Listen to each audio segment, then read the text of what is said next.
At first, I didn't want to join this trip that my agency went to because I wanted to take the weekend to work on my thesis. But I ended up going because my friend in the office said she was going, and also because there will be some changes in our agency in a few months, so this could be our last team building as an office. Also, I'm not much of an island person, so this could be the only chance I have to actually go to an island that I would never have gone to if not for my agency. So I went with everyone else to Lakawon Island in Negros. We arrived very early in the airport for our flight, but it wasn't too crowded. There were about 40 of us traveling together in one group, but as you can see, the pre-boarding area is really spacious, so it didn't feel too crowded. I already had breakfast in the office, so I just got myself some hot chocolate from Yakun Kaya. We boarded the plane at around 10:30 a.m. and the flight was pretty uneventful. Here is an overhead view of Metro Manila.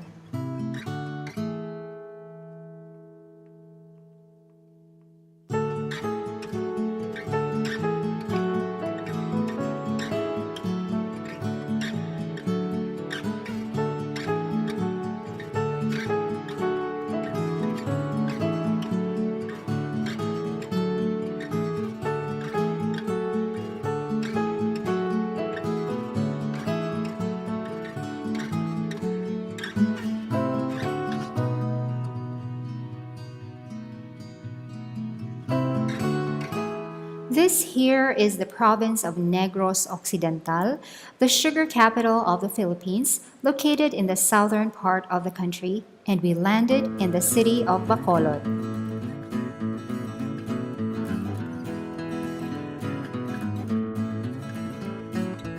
We rode in vans that took us to this small port right here. There are interesting things for sale like these oysters in vinegar. There were also some dried fish and some special spicy sauce. And while we were walking to the boat, we passed by these stores that had some food and some island wear and some swimming gear.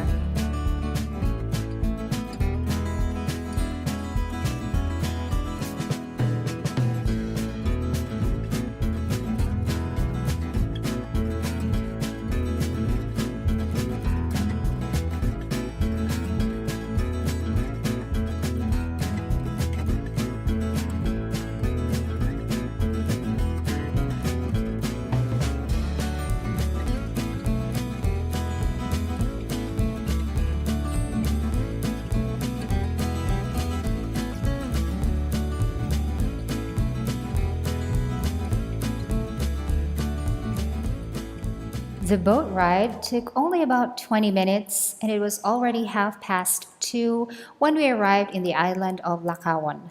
This entire island is the resort. It's just a small island, but it's very clean and it's very well maintained. We were already so tired by the time we actually checked into our assigned rooms, so we just ate and then called it a day, except that I did study for an hour. I brought my Kindle with me, and in it I placed the Kindle book version of the book that I have been reading all this time. You have been seeing this book in my One Book July 2018 updates. The next morning before breakfast, I was able to go around the island. Outside our assigned room, the game masters of our team games have been working on some things until very late the night before.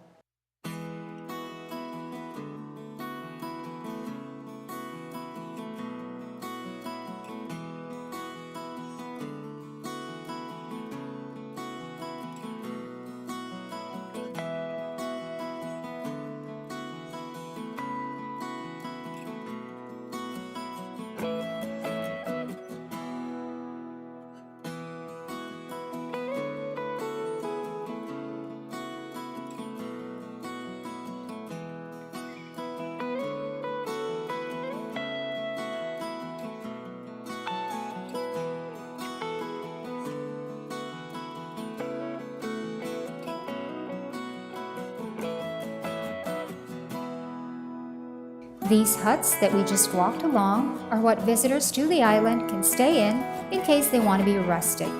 These don't have bathrooms, but there is a separate, bigger hut that functions as a public bathroom. And here are the generator sets that are powering everything in the island.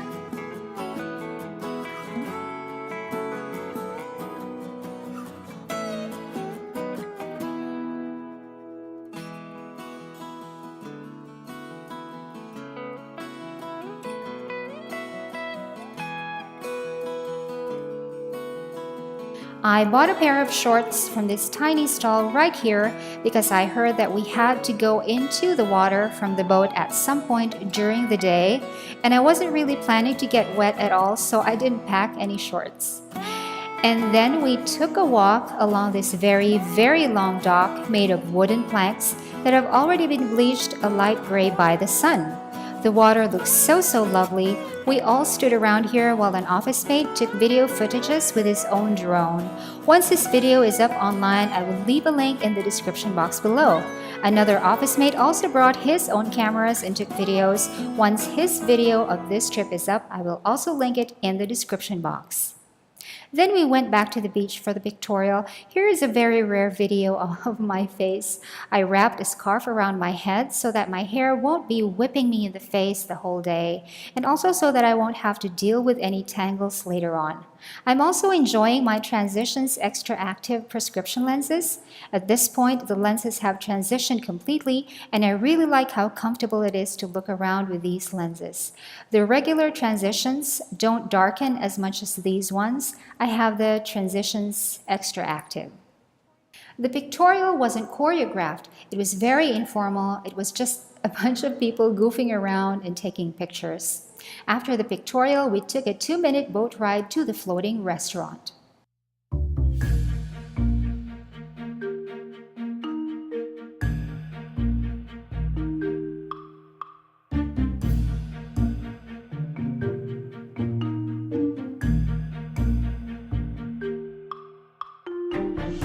This is really, literally floating.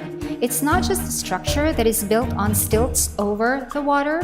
This actually floats on the water, and I could feel the entire thing move with the waves and the currents.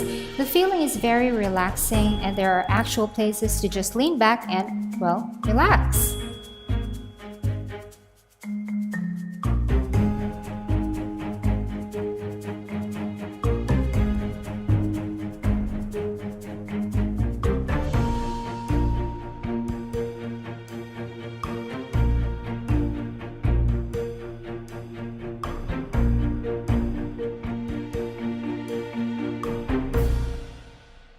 There was plenty of food.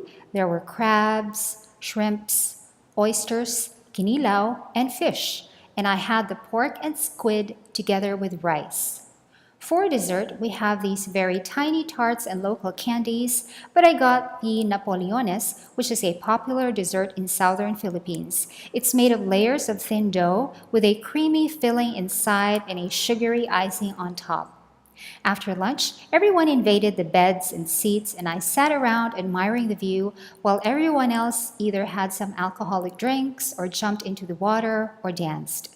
And that's what we did for a couple of hours. At some point, the restaurant played a song by Daft Punk, and it's one of my favorite songs ever, and so let me share part of that moment with you.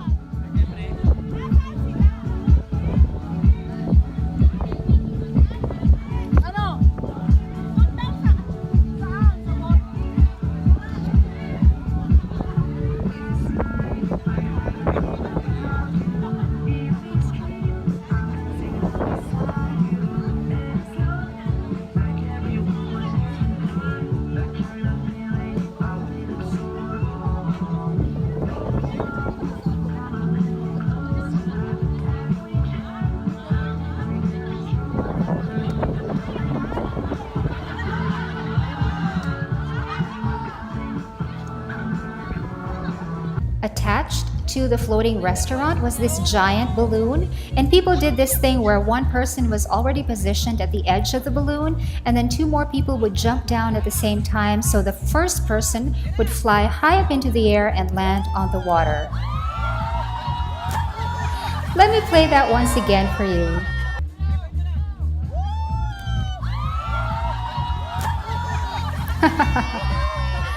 And then after a while, we all took the boat again to go back to the island so we can have our team games.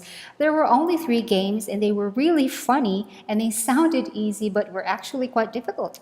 I think the game masters did a really good job.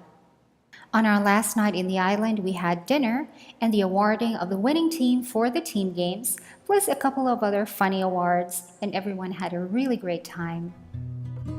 After dinner, we walked to the bonfire.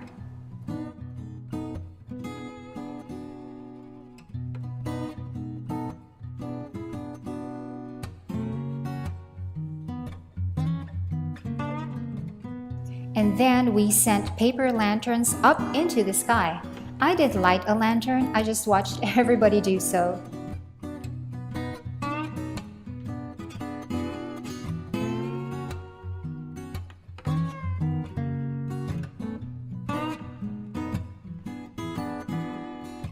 Here is the bedroom where I was assigned to. I was in here with 4 other girls. And by the way, our accommodations and food were paid for not by our agency, but by the head of our agency using his own personal funds. I think it was pretty cool of him to do that. Our room is just a bit of a mess at this point because we had just gotten up and had to pack early because checkout time was at 9 a.m.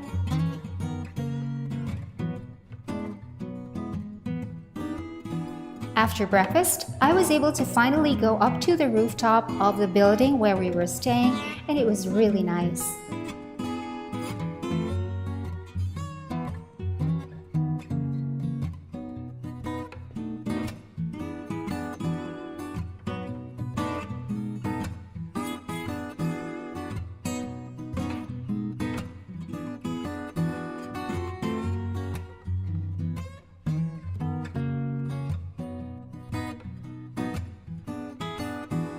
And then after we checked out of the resort, we took a boat to go back.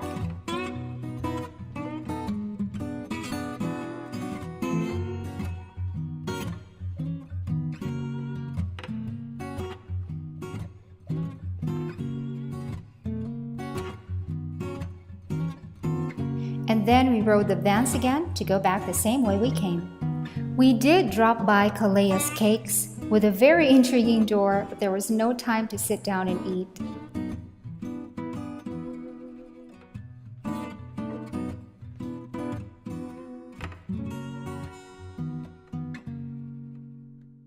Our next stop was at the ruins. This was my very first time to visit this place, but I have been seeing this on my friends' social media posts for a while. It's the ruins of a mansion that belonged to the Lakawons, and it was built in the early 1900s, but during World War II, it was set on fire and remained burning for 3 days. This is what remained of the property. Let me show you around.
And then finally, we left to actually go to the airport.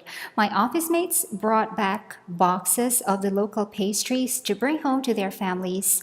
And after we checked all of our baggage, we finally had lunch at a little past 2 o'clock in the afternoon in this little restaurant right inside the pre-boarding area. And I was able to read a little bit.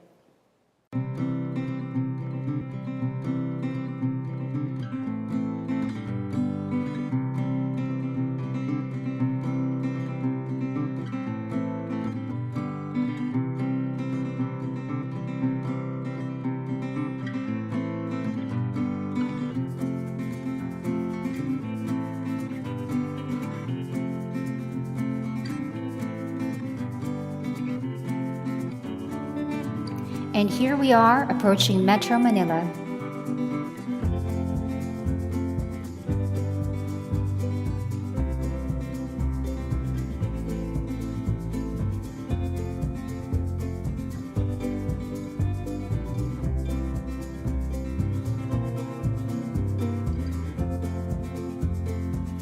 We claimed our baggages, and then I took a short car ride with an office mate because she was going the same way I was. And then finally, by 5 o'clock in the afternoon, I was back in my dorm, ready to unpack the little white trolley bag that I brought with me to the island. This is the baby sister of this large version right here that I use more often. I actually bought the small one specially for this trip because we were asked to pack light. I hardly ever pack light. I always overpack. I even agonized for 2 days about what I would bring, and I finally decided on these things that I have placed in a list that I then placed inside my planner. All in all, I'm very happy that I decided to go on this trip. It was definitely different, and it was a gesture of goodwill from the head of our agency, and I appreciate that. I won't be staying in my current department for very long. There are going to be changes in the organizational structure, and I have also applied for a transfer away from my department to a different branch that's located in my hometown. I have been working in this agency for almost a decade, and I really feel that it's time for a change, and I'm almost done with my graduate studies, and there's really less and less reason for me to stay in Metro Manila. So the whole time I was in the island, I had carried with me some strange kind of advanced nostalgia, and I know that when I have already moved on to the next best thing in my career in this agency, I will have a bunch of good memories to hold on to, and this will be one of them.